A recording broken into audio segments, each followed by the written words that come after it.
कहानी का शीर्षक है आखिरी ख्वाहिश। दिनेश ने दोनों बहनों को फोन कर दिया था कि माँ अब इस दुनिया में नहीं रही। अचानक हृदयघात से उनकी मृत्यु हो गई है। ये सुनकर दोनों बहनें लीला और कमला सुन्न रह गई, क्योंकि अभी 15 मिनट पहले ही तो माँ से बात हुई थी। उन्होंने बताया था कि चाँद को जल चढ़ा दिया है। हालांकि बादल छाए हुए थे, इसीलिए चाँद दिखाई नहीं दे रहा था। इसीलिए माँ 3 मंजिल की छत पर बैठकर बहुत देर तक इंतजार करती रही। जब चाँद दिखाई दे गया तभी उन्होंने जल चढ़ाकर पति के हाथ से पानी पीकर व्रत तोड़ा था। जिंदगी के 90 बसंत देख चुकी माँ को करवा चौथ का बेसब्री से इंतजार जो रहता था। पिताजी बच्चों के सामने पानी पिलाने से हिचकिचाते थे। व्रत खुलवाने के लिए तो वो झट से कहती कि बच्चे तो उनके विवाह के बाद हुए हैं।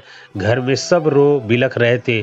भरा पूरा परिवार हाथों हाथ रखता था। उनको तीनों बहुएं का रो रो कर बुरा हाल था। छोटी बहू को सुबह की बात याद आ गई।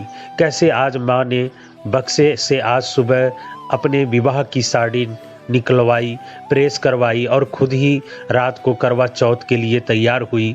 मृत्युशैया पर दुल्हन की भांति सजी हुई लेटी थी।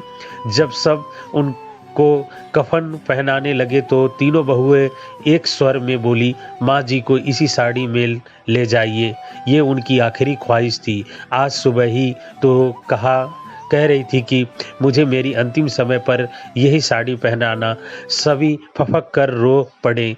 माँ जी ने खुद ही आखिरी ख्वाहिश पूरी जो कर ली थी।